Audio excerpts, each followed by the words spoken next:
Yes, we are here on Lines on Design, and yes, we are here with our friend Anthony, and yes, we are at Cordelia's. It is fabulous in here, and I can tell you, almost 95% of the time we go outside and work. That's but correct. summer is here, and it is blazing, and you've been outside all day, so we thought we'd give you a little respite to come in. But one of the reasons I wanted to come in too is to talk to you a little bit about the heat and watering. When is appropriate to water? Do I soak my plants? Do I sprinkle? I don't know, because right now they sort of are like, right? They're sort of sad when your and plants pathetic. do this, Yeah, that's that a means bad they need thing. water. But in the afternoon, they just do this anyway. Well, it's due to the intense heat that we have outside in I our like elements. it when we have visuals. But yeah. It's bad, yeah. But with that said, you can water early morning, Okay. late afternoon. You know, depending on the plant material, you're able to see what the plant's doing. Okay. I mean, you can see by the leaf, the texture. If it's wilting, obviously, you know it needs a little bit extra water. Here at the nursery, what do you do at the garden center? Do you water every morning, or how do you all do it? We water early morning, and then we Okay. water afternoon. Late afternoon? Here at the garden center. Uh-huh. Most of the residents in the low country have irrigation system. Oops. So with your drip lines, please bump them up Okay. from 10, 15 minutes to 30, 40, 45 minutes of drip line. You'll see more vigorous growth, and your plants will respond better like that.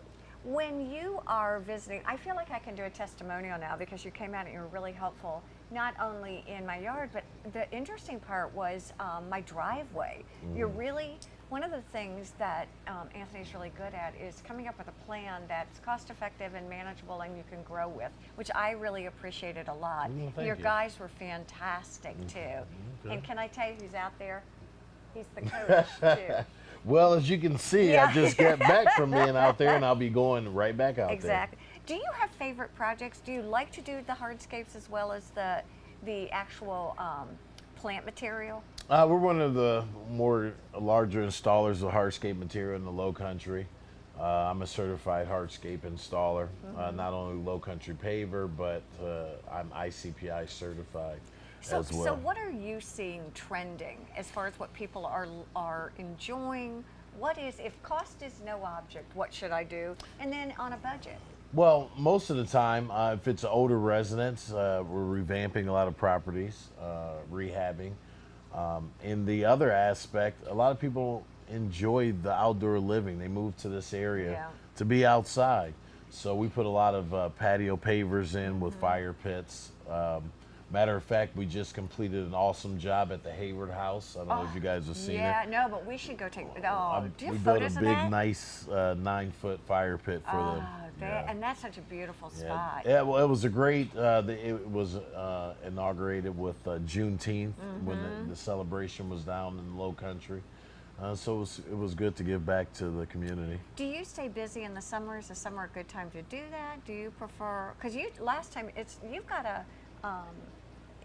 I was going to say you've got a little bit of a wait, but you're actually pretty.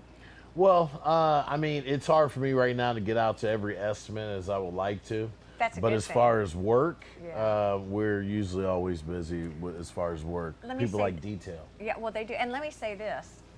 If they say they're going to be there, and this is huge for the Low Country, if they say they're going to be there, guess what? We're there, there. unless it rains. Unless Yeah, it but you rains. call if it rains. Yeah, I mean, that is fantastic. Yeah. Tell me about ground cover. How does a person use ground cover? Is it meant to prevent erosion? Is it used for aesthetics? Actually, both. It depends on what area you're trying to landscape. The number one primary ground covers that we use throughout the Low Country are little grasses. Okay. Also, lantanas, and these are due to the deer not eating them. Oh, Deer around here like to eat everything. yes.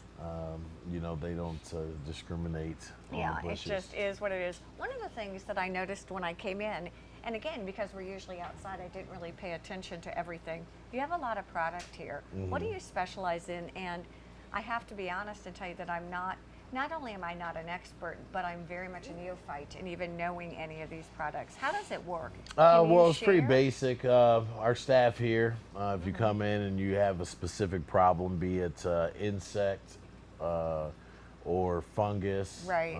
then they're able to assist you with some of the products that we offer at our garden center. We have a nice line of How merchandise. did you choose what lines to do? Is it because you felt like they were highly efficient, very cost effective, safe?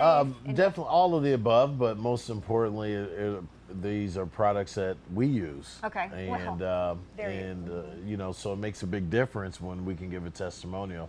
Yes, we've applied this at this certain time. Yes, this is what the results were. Makes a big difference. The other thing that's kind of fun, and I know we're all over the board, but that's because I have the board behind me, right? Yeah. Well, and I had a great time walking because I never even thought of a garden center in these terms. But one of the things that you specialize in is if you want a butterfly garden. I noticed that, and I thought that was so, you know, if you want plants or an arrangement that's deer resistant.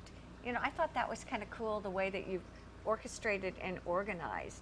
When we're talking about aquatic plants, I didn't even know there were such things. Well, I mean, we're trying to be the leader in this in our community as far as diversifying plant material and also packages that we offer for our clients.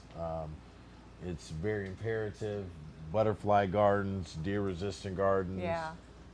under the tree or shade garden. We also have aquatic plants that we're starting to bring in now. love that. A lot of people have nice aquatic gardens in their backyard. That's another Like booming upcoming. ponds? Like water ponds, waterless or water ponds or water features. Okay, shall I water say. features, yes. All of the above. And we just want to enhance upon what they have, expound on it. That's Oh, it. I think it's great. If I get hibiscus or I get certain plants here, do they come or do you help me with making sure that not only it looks beautiful when I get it, but how to maintain it? Oh, most definitely. Anytime. I mean, most people, they know a little bit about plant Right. material, but not everything. So if there's a unique question, then if my staff immediately doesn't know the response, then they will make sure they provide it for you as soon as possible. Well, I have to laugh because a lot of the plants that I have say full sun, and I look out and it's Is it west- doing this? Right, it's west exposure, and right. it's 4 o'clock in the afternoon, and they're like, whoa. Yeah, what's some going bad- on? Yeah. There, and though you have that's twofold because you can increase the watering, Okay. as we mentioned before. The other aspect is maybe changing the design up a little bit, and maybe transplanting, relocating some of that plant material as well, versus letting it die and having to replace it. Well, it's funny because Cheyenne, your daughter, and I were talking when I came in about the plants that are in here, and she said it's really kind of interesting because you guys change things out a lot. Correct. And I never thought about that, but it makes a lot of sense. I know looking at my plants, sometimes they'll be growing right, Right, toward the sun, toward the sun. right, or so I think Right. that makes those are the little simple. Little simple things, but it's insightfulness. Yes. You know what I mean? You have to be in tune and know your property. And if you don't know, then call me. I'll figure it out. Oh, I will tell you this. Here's what I want you to do. I What's think that? you should have classes on pruning. I think you should have classes on rooting and all of these kinds of things. Because I sit there and after everything you did that's so beautiful, I'm like trying to maintain. Right. Well, and- we have garden clubs that contact us frequently and come I in. bet. But we're moving in a little bit different direction. We're part of the South Carolina Butterfly Association now, and we're going to start trying to cultivate and have some fun with some butterflies here over the next How year. fun is that? And just expanding. Oh, he's like, yeah, just another awesome thing I'm doing. Well, butterfly gardens, are Yes. there certain plants that just draw the butterfly to them? Most definitely. Most of the milkweeds, Okay. those are varieties for the monarch butterflies. They're endangered species right now. And by having those plant materials in, you know, you can bring them back to existence. How fun is this? It's going to be a blast over As next year. always, Cordelia is dynamic and fluid and expanding and shifting and changing, and a lot of fun to talk to you, a lot of fun to come Thank in and you. see what's going Thank on you. now. Thank you all for joining us on Lynes.